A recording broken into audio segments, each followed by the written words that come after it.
This is a review for PC 11. So first of all, the quadratic formula only works when you are in standard form, ax squared plus bx plus c equals 0. So throughout this review, we'll have to make some changes to equations to get to this form.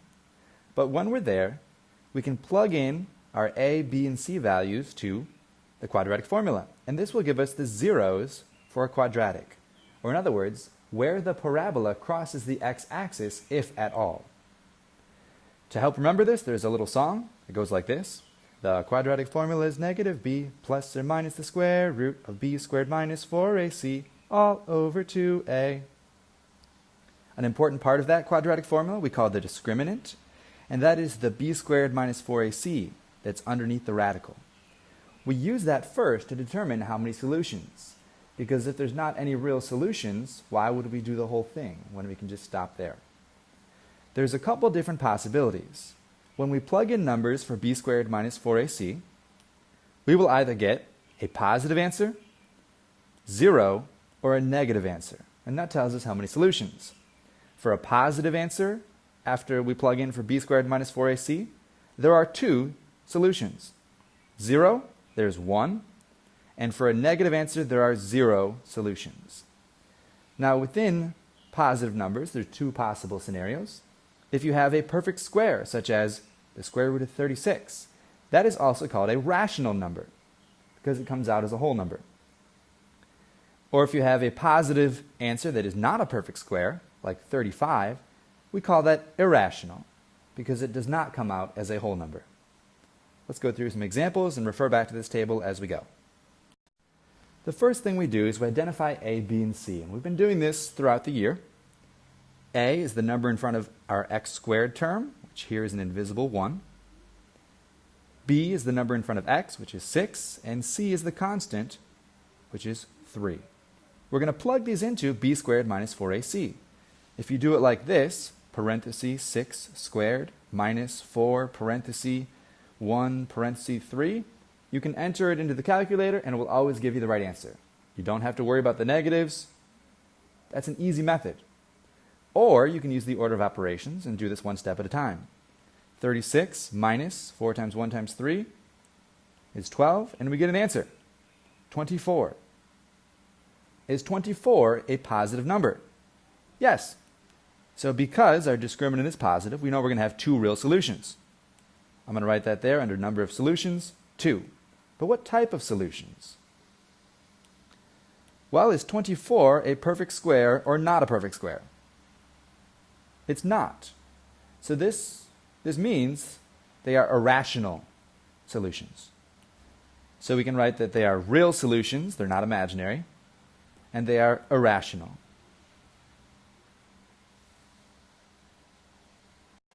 Next problem. A is 3, B is 2, and C is 2. We keep the signs with them, so all 3 are positive.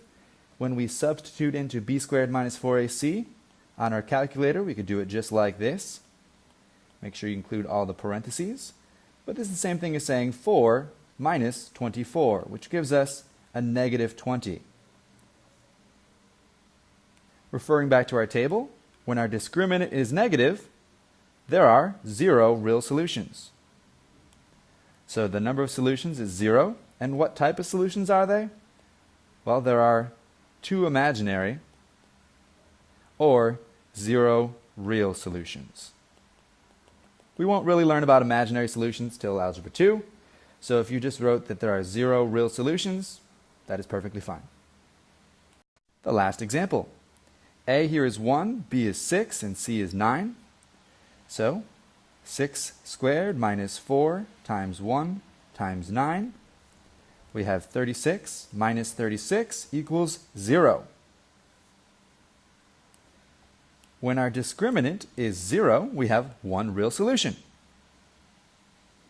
So we can write into those spots 1 and real.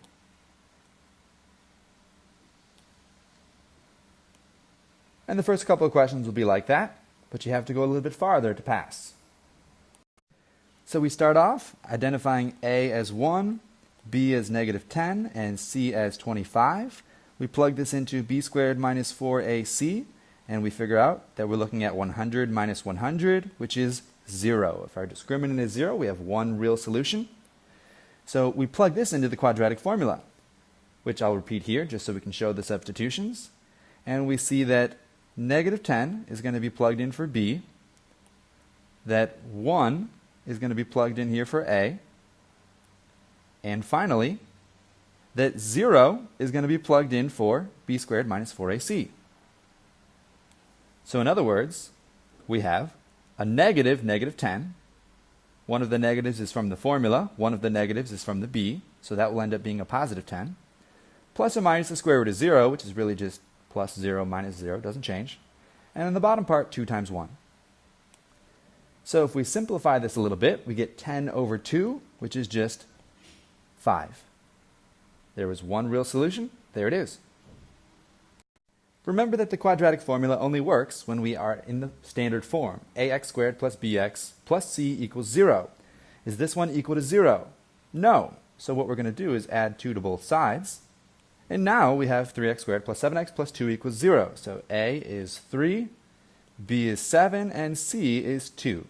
We're going to plug this into b squared minus 4ac, like so. 49 minus 24 is equal to 25.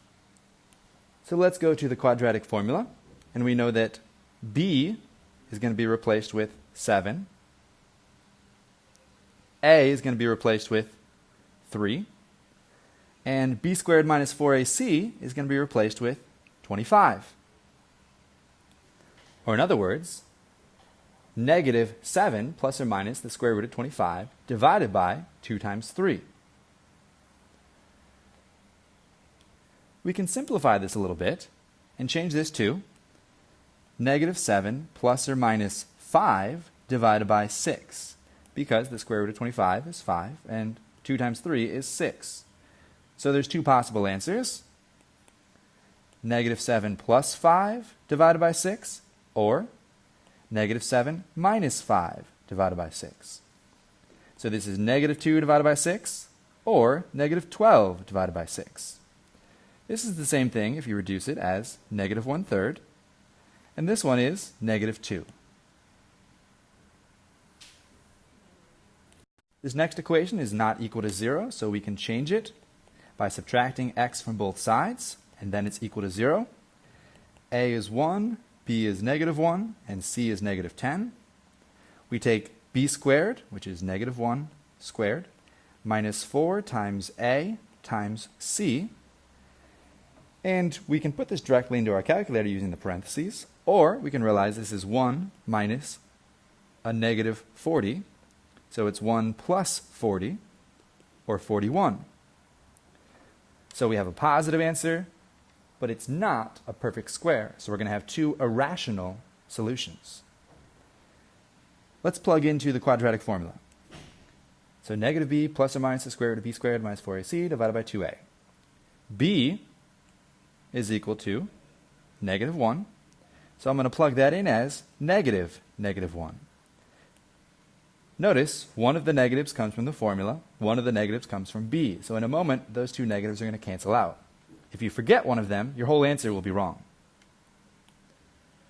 Plus or minus the square root of, what was b squared minus 4ac? That was 41. So I can replace 41 here. And on the bottom, a was 1. So this becomes 2 times 1. If I simplify this a little bit, it becomes positive 1 plus or minus the square root of 41 divided by 2. Because the square root of 41 is an irrational number, I can leave my answer like that. Last problem. A is 3, b is 2, and c is 1. So b squared minus 4 times a times c is the same thing as 4 minus 12, which is a negative 8. Because my discriminant is negative, I have 0 real solutions. So I can stop right here and say 0 real solutions. Isn't it nice when the discriminant is negative?